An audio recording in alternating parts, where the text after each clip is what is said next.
دینه مخکې مونږه د ارګینیک کمپاوند سورسز ویلو مین ټاپک زمونږ د ارګینیک کمپاوند سورسز وو په هغې کې یو سورس مونږ ویل دی کول نن به مونږه پټرولیم وایو او بیا اخرې زمونږ په سورسز کې چې دی هغه نیچرل ګیس دی پټرولیم چې دی دا د دوو الفاظو نه جوړ دی یو چې دی نو پټرو مینز راک او دویم چې دی اولیم مینز آئلز د دې مطلب دا شو چې پټرولیم چې دی هغه آئل دی which is found in the rock inside the soil هغه تیل چې هغه په ځمکه کې دننه په ګاټانو کې موجود وي د ځمکو په راکس کې موجود وي هغې ته موږ پټرولیم وایو the oil which is found inside the soil within porous rock او دا آئل چې وي دا په ځمکه کې دننه په سوراخدار داسې راک چې په هغې کې داسې چټانونه داسې ګاټان چې په هغې کې دننه سوري او سوراخدار چې کوم ګاټان وي په هغې کې دا پټرولیم موجود وي It is also called as liquid gold. Petroleum ته liquid gold هم ویلی شي liquid gold ورته ځکه وایي چې دا هغه سونه ده چې هغه په لیکوډ فارم کې ده سونه یا سره زر چې ورته موږ وایو عموما زموږ سره په سالډ فارم کې خو دا هغه سونه ده چې دا زموږ سره په لیکوډ فارم کې موجود ده یو قیمتي شیز دی دې ته کروډ آیل هم ویلی شي او راک آیلز ورته هم ویلی شي کروډ آیل خام تیل چې کوم په امپیور فارم کې وي او راک آیل بیکاز اٹ از فاؤنڈ ان دی راکس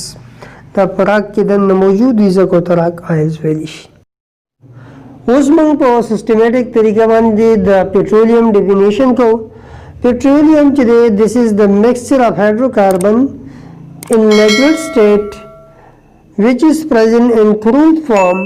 with unpleasant smell is called as petroleum today زموږ سره دا د hydrocarbon mixture دی چې دا زموږ سره په impure form کې موجود دی او کله چې دا موږ د ځمکې نه راوباسو د دې smell چې دی هغه unpleasant وي मिक्सचर मतलब دا دی چې په دې کې ډېر شي هایدروکاربنز موجود دي او دغه کا هایدروکاربنز چې دی we can separate it by a process which is called as fractional distillation په fractional distillation په طریقه باندې موږ دا مختلف fractions د یو بل نه جدا کولی شو لکه چونکې څنګه چې موږ مطلب دا دی اوبو ته فرض کا الکوهل واچو او بیا موږ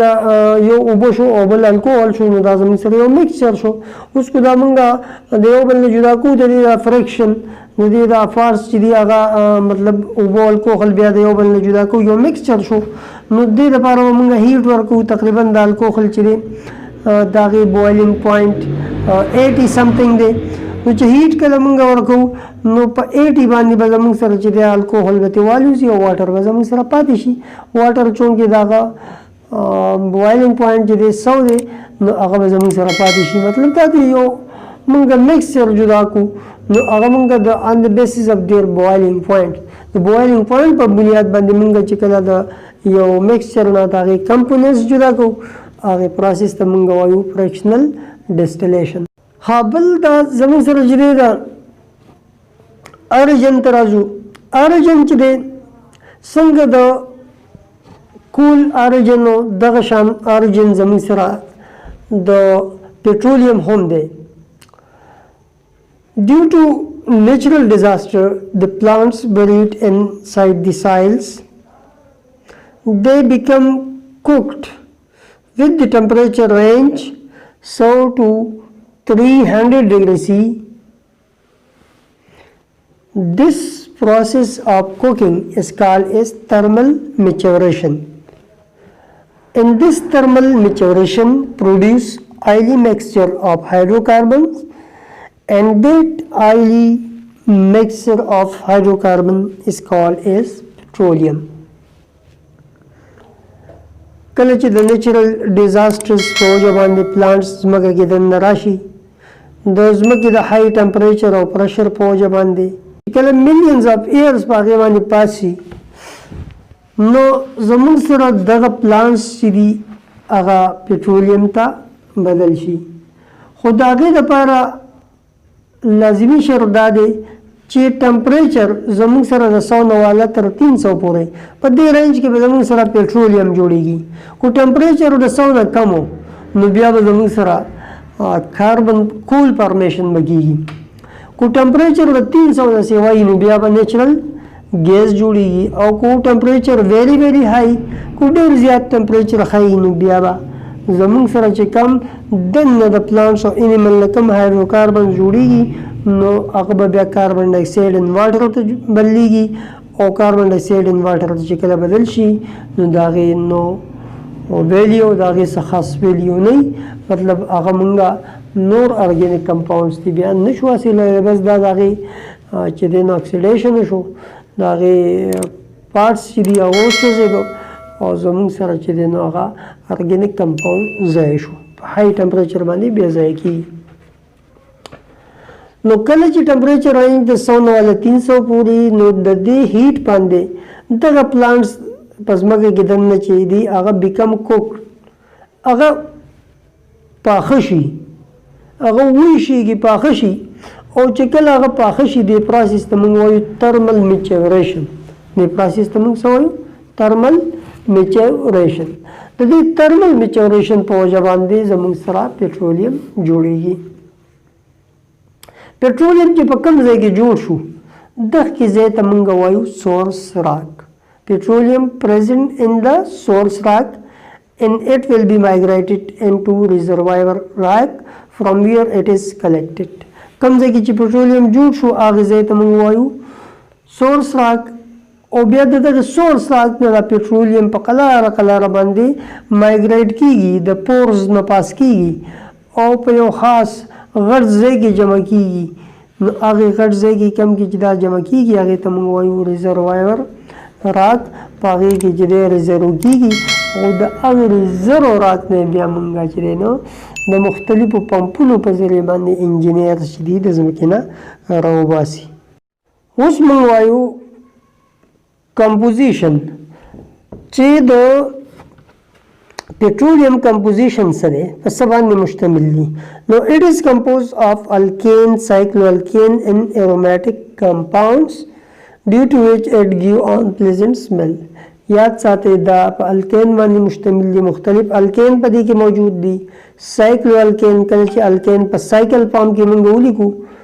هغه موږ رنګ فارم کې ولیکو مخکې به بیا وایو انشاءالله نو هغې ته موږ وایو سایکلو الکین او کله چې موږ هغه د بنزین رنګ یا د هغې د ډیریویټیوز په شکل کې ولیکو نو هغې ته موږ وایو ایرومیټک کمپاونډس مطلب دا شو درې مین سیزونه په دې کې موجود وي الکین سایکلو الکین او ایرومیټک کمپاونډس دا چې دی د پټرولیم کمپوزیشن دی مطلب دا سیزونه پکې مختلفو شکلونو کې په مختلف کمپاونډس په شکل کې موجود وي یو مکسچر یې جوړ کړی وي ها بل دی زموږ سره نیچرل ګیس نیچرل ګیس چې دی دا زموږ سره لو بوائلنگ پوائنٹ hydrocarbons دي چونکه gases دي نو د gases boiling point هغه لو وي ډېر په لږ هیټ باندې هغه بوایل کېږي اسکیپ کېږي دې ډیفینیشن موږ داسې کوو د mixture of gaseous hydrocarbons with low boiling point is called as natural gas hydrocarbons hydrocarbon هغه mixture چې هغه زموږ سره په gaseous state کې موجود دا هغې ته موږ وایو natural gas دنه مخکې موږ پټرولیم وایي چې هایدروکاربن مکسچر دی خو په لیکوډ سټیټ کې دی کول مو وایي هایدروکاربن یو مکسچر دی خو هغه په سالډ سټیټ کې دی او دا هایدروکاربن یو مکسچر دی چې زموږ سره په ګیشیس سټیټ کې موجود دی اټ از آلسو کالډ as fossil fuel دی ته فوسل فیولز هم ویلی شي موږ الریډي ډسکس کړی پټرولیم ته فوسل فیول وایي او د نه علاوه کول ته هم فوسل فیولز ویلی شي جنرلایز statement for all sources بل دا چې دی دا زموږ سره د دې نیچرل ګیس چې دی لو بوائلنگ پوائنٹ هایدروکاربنز په دې کې موجود دي It is found above the deposit of petroleum in the soil. دا پزمکه کې دننه د پټرولیم د ډیپازټ سره یا د هغې د پاسه چې دی موجود وي. Origin of natural gas. Natural gas origin چې دی هغه هم د پټرولیم او د کول په شان د هغې origin دی. کله چې dead organic matter چې دی buried in the soil after passing millions of years چې کله organic matter لکه پلانټ شو هغه ځمکه کې دننه راشي millions years په هغې باندې پاس شي او د پاس کېدو نه million year پاس کېدو نه بعد due to high pressure and temperature دغه organic matter چې دی نو هغه څه ته بدل شي هغه natural gas ته بدل شي. خو کنډیشن پکې شرط پکې دا دی if the temperature it is greater than 300 degree C کو ټمپریچر کله زمون د 300 نه سیوا وي نو بیا به څه جوړیږي نیچرل ګیس که د 300 نه کم وي بیا به پټرولیم جوړیږي. خو که فرض که د 300 نه سیوا شو ټمپریچر نو نیچرل ګیس جوړ شو. اوس if the heat is too great even the natural gas is broken down to form carbon dioxide. دا ټمپریچر انتهایی سیوا وي د 300 نه ډېر زیات سیوا وي نو بیا دغه نیچرل ګیس چې دی هغه کاربن ډای اکساید ان واټر ته بدل شي which has no value as fuel چې د هغې د فیول ویلیو نه مطلب د سوانې دپاره یې مونږه as a source of energy مونږه نشو استعمال. Composition of natural gas. نیچرل ګیس چې دی په څه باندې مشتمل یاد ساتئ نیچرل ګیس کم چې موږ کورونو کې استعمالوو دا زموږ سره نیچرل ګیس دی چونکې پاکستان کې د سویې په مقام باندې هغه چې دی د سویې د مقام نه موږ حاصل کړی دی چونکې پاکستان کې موږ د سویې د مقام نه چې هغه بلوچستان کې دی د هغې نه حاصل کړی دی نو موږ ورته سویې ګیس وایو. دا د څلورو ګیسونو مجموعه ده. نیچرل ګیس is the mixture of 4 types of gases. The first one is the methane, second ethane, propane and butane. Methane formula is CH4, ethane C2H6, propane C3H8, butane C4H10. زموږ سره چې دی نو په زیات پرسنټیج کې چې دی نو په نیچرل ګیس کې هغه چې د میتین موجود دی 85% او دا 15% د بقایا درې ګیسونه موجود دي. نو دا زموږ سره هغه فوسل فیول والا سورسز وي یو زموږ سره کول بل و پټرولیم او بل و نیچرل ګیس.